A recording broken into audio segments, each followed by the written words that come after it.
सावित्रीराव फुले के इतिहास भाग 1 में आपका स्वागत है। तो हमको आशा है कि आपको सब परिवार फुले का इतिहास बहुत ही पसंद आएगा और इंतजार करें हमारे भाग 2 का। कल आपको भाग 2 सुनने को मिलेगा।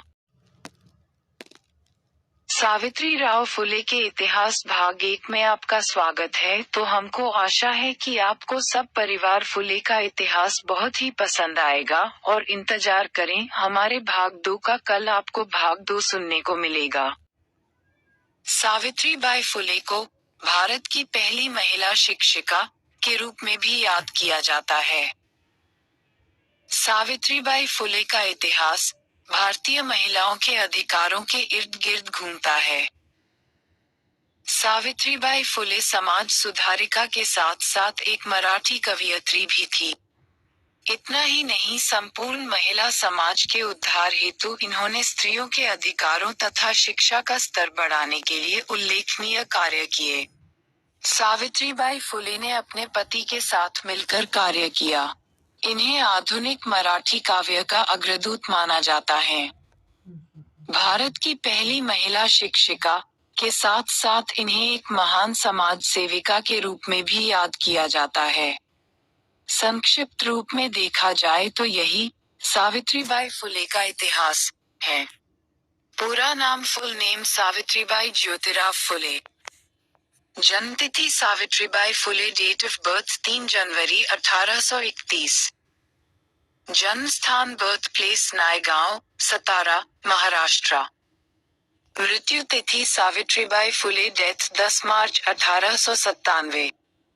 मृत्यु स्थान डेथ प्लेस पुणे, महाराष्ट्र। मृत्यु की वजह प्लेग नामक रोग। पिता का नाम, फादर्स नेम खंडोजी नेवेसी पाटिल। माता का नाम सावित्रीबाई फुले, मदर नेम लक्ष्मीबाई। पति का नाम ज्योतिराव गोविंदराव फुले। पुत्र और पुत्री चिल्ड्रंस, दत्तक पुत्र यशवंतराव। मृत्यु के समय आयु 66 वर्ष। धर्म, रिलीजन हिंदू सनातन। प्रसिद्धि, भारत की पहली महिला शिक्षिका, समाज सेविका और मराठी कवयित्री। नायगांव, सतारा, महाराष्ट्र में हुआ था। इनकी माता का नाम लक्ष्मीबाई और पिता का नाम खंडोजी नेवेसी पाटिल था, जो मुख्य रूप से कृषि कार्य करते थे। सभी भाई बहनों में सावित्रीबाई फुले सबसे बड़ी थी, जिनका सन 1840 ईस्वी में मात्र 9 वर्ष की आयु में विवाह ज्योतिराव गोविंदराव फुले अर्थात ज्योतिबा फुले के साथ संपन्न हुआ। इस समय ज्योतिबा फुले की आयु 12 वर्ष थी। इनके पति भी समाज सुधारक, लेखक और सामाजिक कार्यकर्ता थे। इन दिनों महाराष्ट्र में एक बहुत बड़े सामाजिक सुधार आंदोलन की शुरुआत हुई और यह आंदोलन जोरों शोरों से पूरे महाराष्ट्र में फैल गया। इस आंदोलन के मुख्य आंदोलनकारियों में से एक थे ज्योतिबा फुले। सावित्रीबाई फुले पढ़ी लिखी नहीं थी, लेकिन उनके पति ने उन्हें पढ़ाई करने के लिए प्रोत्साहित किया।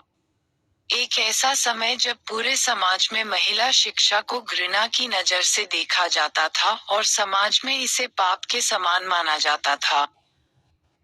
अपने पति से प्रभावित होकर सावित्रीबाई फुले ने 3वीं और 4थी कक्षा उत्तीर्ण की। सावित्रीबाई फुले का जीवन परिचय पर नजर डाली जाए तो सावित्रीबाई फुले महिलाओं के लिए आशा की किरण थी। महज 66 साल के अपने जीवन में सावित्रीबाई लाखों महिलाओं के लिए आदर्श और स्वाभिमान का प्रतीक बन गई। आने वाले कई वर्षों तक मां सावित्रीबाई फुले को भारत की पहली महिला शिक्षिका के साथ साथ एक महान समाज सेविका और मराठी कवयित्री के रूप में याद किया जाएगा। सावित्रीबाई ज्योतिराव फुले, सावित्रीबाई फुले ने 19वीं सदी में महिला शिक्षा और महिला सशक्तिकरण में महत्वपूर्ण भूमिका निभाई थी। सावित्रीबाई उनके पति ज्योतिराव गोविंदराव फुले के साथ मिलकर समाज में व्याप्त कुरीतियों और अंधविश्वासों के खिलाफ आवाज उठाई, जिनमें बाल विवाह, सती प्रथा, पुनर्विवाह के लिए वकालत, अस्पृश्यता के खिलाफ अभियान और जिनमें बाल विवाह, सती प्रथा, पुनर्विवाह के लिए वकालत, अस्पृश्यता के खिलाफ अभियान और जातिगत और लिंग के आधार पर जो भेदभाव था उन्हें मिटाने के लिए इन्होंने अपना संपूर्ण जीवन भारतीय महिलाओं के लिए समर्पित कर दिया। भारतीय शिक्षा प्रणाली में भी सावित्रीबाई फुले के विचारों को शामिल किया गया है। सावित्रीबाई फुले की कहानी और निबंध हिंदी विषय में कई बार पूछा जाता है।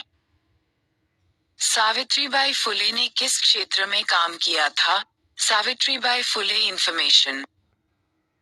सावित्रीबाई फुले कौन है और उन्होंने महिला समाज के लिए क्या किया?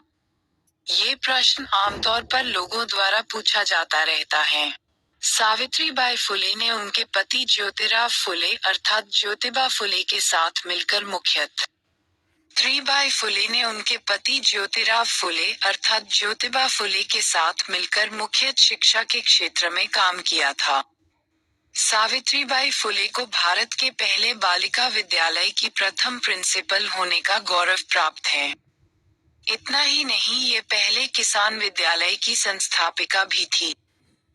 सावित्रीबाई फुले द्वारा किए गए मुख्य कार्य निम्नलिखित हैं। 1. महात्मा ज्योतिबा फुले और सावित्रीबाई फुले को महाराष्ट्र के साथ साथ भारत में सामाजिक सुधार और शिक्षा के क्षेत्र में योगदान को सबसे महत्वपूर्ण माना जाता है। 2. महिलाओं, दलित, आदिवासी और पिछड़े हुए लोगों की शिक्षा का श्रेय इनको ही जाता है। 3. सावित्रीबाई फुले का जीवन एक मिशन की तरह था।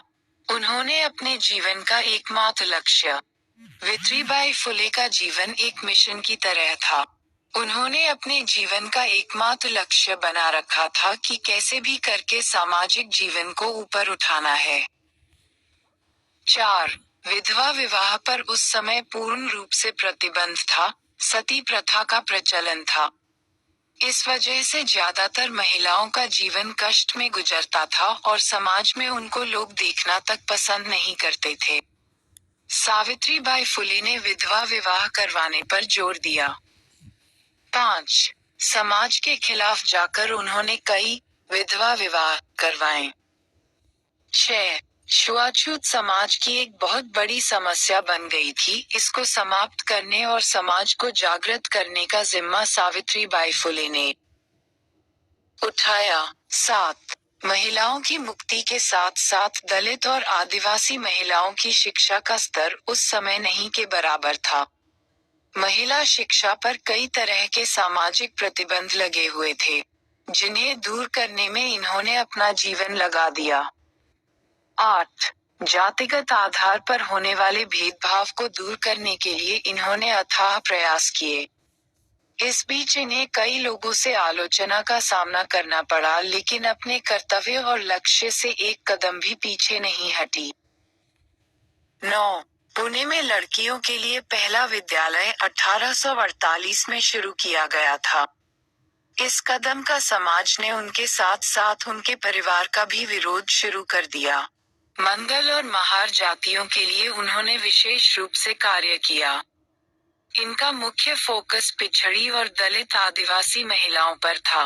विधवा विवाह का पूरा श्रेय इन्हें जाता है। 11. समाज के लोगों द्वारा बहिष्कार किए जाने के बाद खुले दंपत्ति को इनके एक मित्र उस्मान शेख और उनकी बहन फातिमा शेख का सहारा मिला। विद्यालय शुरू करने में आ रही प्रारंभिक समस्या का समाधान करते हुए उस्मान शेख और उनकी बहन ने उन्हें स्थान दिया। 12. सन 1852 तक फुले परिवार ने 3 विद्यालय प्रारंभ कर दिए थे। शिक्षा के क्षेत्र में अतुल्य योगदान देने के लिए पूरे परिवार को ब्रिटिश सरकार द्वारा 16 नवंबर को सम्मानित किया। 13. इसी वर्ष सावित्रीबाई फुले को सर्वश्रेष्ठ शिक्षिका के सम्मान से सम्मानित किया गया। तो भाई, आपने इतिहास सुन लिया और मैं आपका अपना सुनील बघेल, दुर्गापुर MP से। तो भाई, हमारे इतिहास के साथ बने रहें और कल भाग 2 आपको सुनने को मिलेगा।